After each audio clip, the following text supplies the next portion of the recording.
John Beaudin Rock History Book. How is everybody? Nice to have another live feature. We quit the live feature for about 2 weeks, and then we all kind of missed it a little bit and decided we were going to continue doing it, looking at certain points of history that were monumental or notorious, infamous, no matter what word you want to use, but kind of juicy facts about rock and roll history. If you want to help the channel, there are links in the description where you can help us out through a Patreon or PayPal, buying a t-shirt, lots of stuff there for you. But like the videos, subscribe to the channel. That's the homework we have to get to. The Guitarist was in the biggest 80s band, but he couldn't stand his bandmates. He helped form one of the biggest rock groups in history, but eventually the members were like deep, vacuous holes of emotional need, ready to suck the life right out of him. Not one day, but every day. Did I mention they sold 100 million albums, this band? Crazy. Let's go back. He was born Jeffrey Dean Isbell in 1962. Guitar was not his first instrument. He was influenced by his grandmother, who played drums, believe it or not, in a jazz band. That would inspire anyone. In high school, he started his own band with singer William Bailey, a good friend of his. He was known as a music guy in high school, but managed to be the only original member of this big group that actually graduated. That was in 1980, and Isbell then moved to Los Angeles. While he was there in 83, he met up with his old high school buddy, Bailey.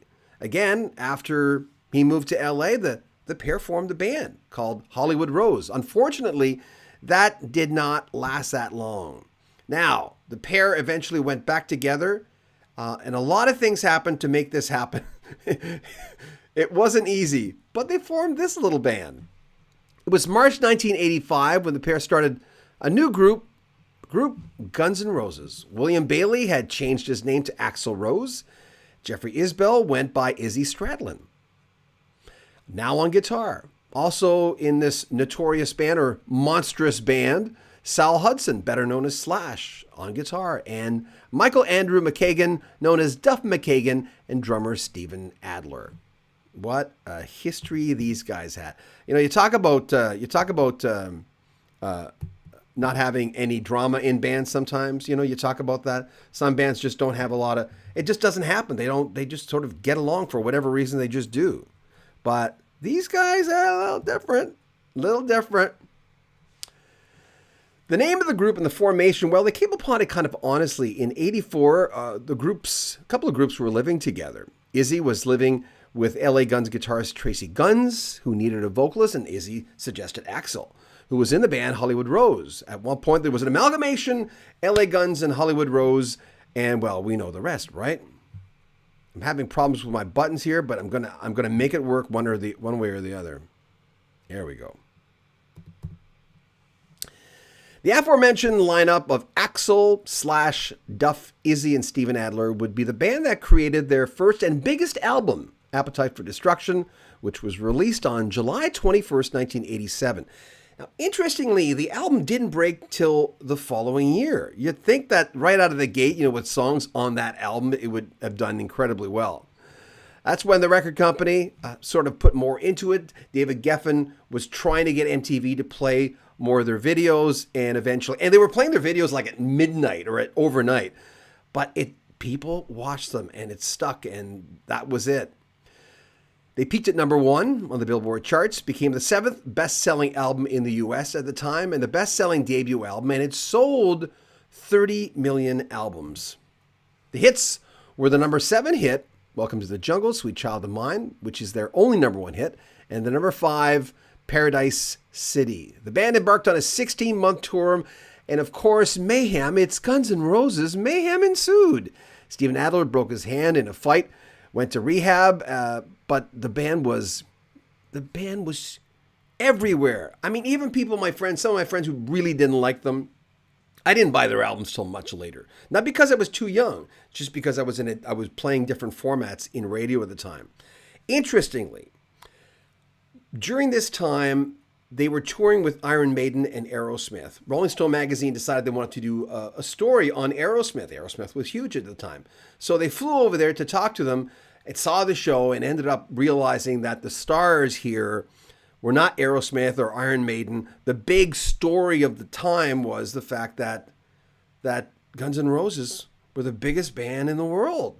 So, the student becomes the master. The opening act becomes the main story, the main thing, which, it makes a great story. In 1988, they released GNR Lives, which peaked at number 2 and had a number 4 hit, Patience. I still have that song running in my head sometimes. In 87, Axl assaulted a security guard.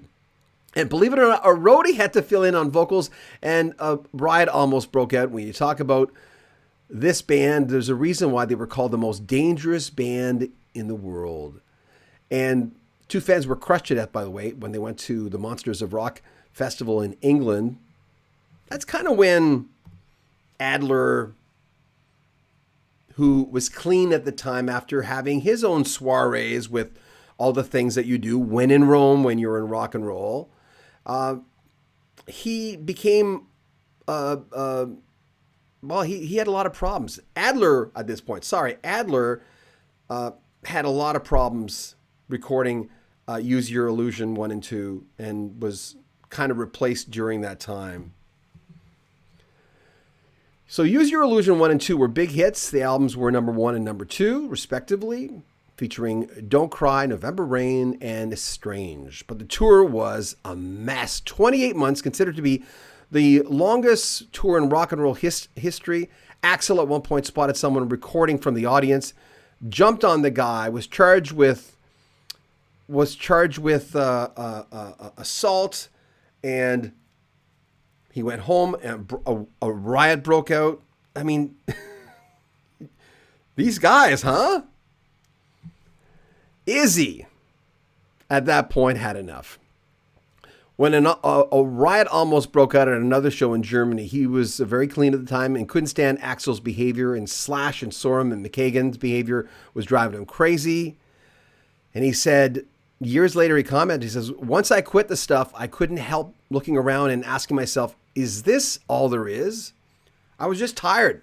I needed to get out. To jump off a band that's so big, but realizing that you're going to die unless you jump off. To realize that there's just no way. And he realized that throughout rock and roll. Do you like our new background? Thought we'd put something a little different this time, but something not so distracting. So it's a little darker. With Izzy, there have been a lot of bad blood with him and Axl. At one point, he said one of the reasons, the catalyst, was also that he had to sign a new contract where he'd be his role, and he co-wrote a lot of the songs. His role in the band was diminished, and he says, I wasn't going to do that. I'm not going to use the words he did. You can imagine the words he used. He said, I'm not going to do that. I'm part of this band. I helped start this band. I'm a big songwriter in this band. Anyway, he was replaced on November 7th. Remember that date, right? He was replaced by Izzy Stradlin. And like I said, he's come back many, many times. There have been shows, but when he came back, sometimes he'd say things like nothing had changed. It was still a toxic environment. I was just looking through the lineup for Civil War, Spaghetti Incident. Hold on, let me grab it here. Just the lineups of so many different people. Chinese Democracy. Seeing after Use Your Illusion 1 and 2. After that, like the lineup just became so many people were part of the group. So thanks for the folks who joined on tonight.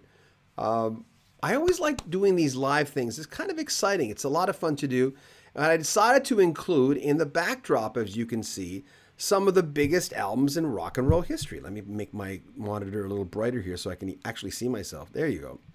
These are some of the biggest albums in rock and roll history. And I snuck a few April Wine albums in there because I just love April Wine so much. I hope that's okay.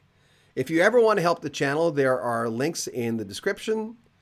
And as we put it, you can support us on PayPal, or you support us on Patreon. We also have t-shirts you can buy. And just like the video, subscribe. And I appreciate this. I had something I had something there, and I think I kind of lost it. Anyway, take good care of yourself. It's John Beaudin from Rock History Book, November 7th.